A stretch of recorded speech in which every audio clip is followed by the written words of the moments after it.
राम राम जी सबने, घनी घनी खम्बा सबने। और दोस्तों आपने एक बात तो जरूर सुनी होगी, चलो मारवाड़ी में शुरू करते हैं कि अपना बड़ा बुजुर्ग ही अगर अपन बार प्रणाम करेंगा तो अपना कल्याण निश्चित ही होगा। और गाँव में अपन बात देखने भी मिल रहा है कि आपा जितना भी अपना बड़ा बुजुर्ग ही मान आपा बात जरूर खा राम राम बाबा, राम राम दादा, राम राम काका कटे जा रहा हो, के कर रहा हो। तो देखो प्रणाम जो है बिकी एक के महिमा है, बिकी बारे में एक कहानी है। और कहानी जो है मैं हिंदी में सुनाऊंगा क्योंकि कई व्यूअर हैं जो हिंदी भी सुनना चाह रहे हैं।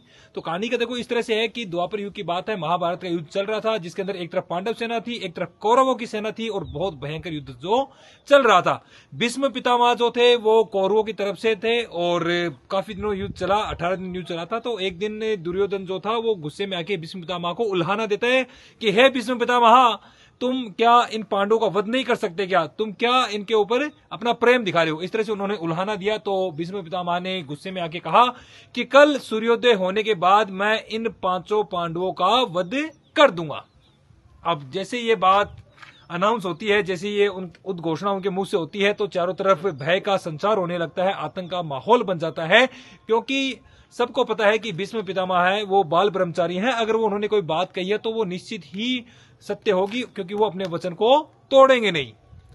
और पूरे पांडव खेमे में खलबली मच जाती है, शाम का वक्त होता है, युद्ध रुक जाता है, सारे पांडव इस गंभीर विचार विमर्श में जुड़ जाते हैं कि आखिर अब कल क्या किया जाए। तभी वहां पे कन्हैया आते हैं, श्री कृष्ण आते हैं और पांडव उनको ये बात बताते हैं। श्री कृष्ण अपनी मनमोहक हंसी के अंदर वो हंसते रहते हैं। तो पांडव कहते हैं कि कन्हैया हमें कल मार दिया जाएगा और तुम हंस रहे हो। तो कन्हैया ने कहा कि तुम टेंशन मत करो। फिर वो द्रौपदी के पास जाते हैं और द्रौपदी को कहते हैं कि द्रौपदी बहन, वो अपनी बहन मानते थे उसे, तो कहते हैं कि भाई द्रौपदी तुम कल सुबह तड़के मतलब सुबह 3:30-4 बजे के आसपास मेरे साथ तुम चलना।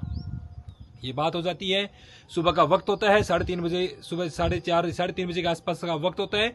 और द्रौपदी और श्री कृष्ण अब भीष्म पितामह का जो शिविर है उसकी तरफ जाने लगते हैं। और कृष्ण ने पहले ही कह दिया था कि जब भी तुम शिविर में जाओ तो जाते ही भीष्म पितामह का पैर पकड़ लेना, यानी उनके चरण स्पर्श कर लेना।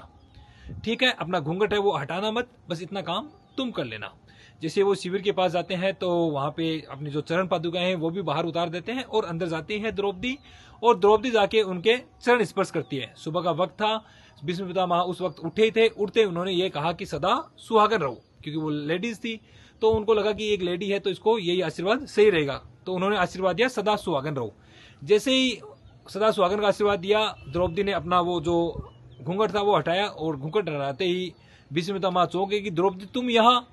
तो इतने में ही श्री कृष्ण अंदर मुस्कुराते हुए आते हैं। जैसे ही श्री कृष्ण मुस्कुराते हुए अंदर आते हैं, भीष्म पितामह को पूरी बात समझ में आ जाती है और कृष्ण कहते हैं कि हे भीष्म पितामह, आपने द्रौपदी को आशीर्वाद दिया है कि द्रौपदी सदा सुहागन रहो, और आपने यह भी कल वचन लिया था कि सूर्योदय होने के बाद मैं 5 पांडवों का वध कर दूंगा। अब मेरे को यह बताओ कि अब आपका कौन सा वचन है जो आप पूरा करोगे, कौन सा वचन आप तोड़ोगे? क्योंकि आप बाल ब्रह्मचारी हो तो ये तो निश्चित है कि आपका ये जो सुबह जो सबसे पहले आपने वचन दिया है, इसको आशीर्वाद दिया है सदा सुहागन रहो, ये तो टूट नहीं सकता। और आपने ये भी वचन दिया है कि पांडवों को मारेंगे। तो भीष्म पितामह कहते हैं कि भाई अब आप ही बताओ श्री कृष्ण क्या किया जाए। तो विचार मंथन होता है, उसमें ये बात निकल के आती है। कृष्ण कहते हैं कि अगर कोई व्यक्ति मृत्यु को प्राप्त हो जाता है, उसके बाद में अगर उसका वचन टूटता है तो उसको पाप नहीं लगता है, यानी वचन टूटने का पाप उसको नहीं लगता है। तो भीष्म पितामह अपने मरने का बताते हैं कि भाई मुझे इस तरीके से मैं मर सकता हूं। ठीक है, तो ये बात होती है। उसके बाद में भीष्म पितामह अपने मृत्यु का राज बताते हैं और भीष्म पितामह मृत्यु को प्राप्त होते हैं और 5 पांडवों की रक्षा होती है। तो देखो, एक प्रणाम करने की ही एक महिमा है, यानी आप किसी बड़े बुजुर्ग को प्रणाम करते हो, उनको नमस्कार करते हो, तो निश्चित ही आपको वो आशीर्वाद मिलता है जो आपके जीवन में कल्याण लेके आता है। तो साथियों, चैनल अच्छे लगे तो प्लीज लाइक, शेयर और सब्सक्राइब जरूर करना। और जितना भी अपना मारवाड़ी भाई ही, राजस्थानी भाई ही, तो बांक के लिए भी यही निवेदन है कि please please please please subscribe जरूर कर जो और लाइक शेयर भी जरूर कर जो। और कोई कमी हुआ तो प्लीज कमेंट बॉक्स में बताओ, कोई अच्छी बात हो तो भी कमेंट बॉक्स में बताओ। और तो बस यही नॉर्मल सी बात है। चलिए, ठीक है, और कोई बात हो तो प्लीज प्लीज जरूर बताओ।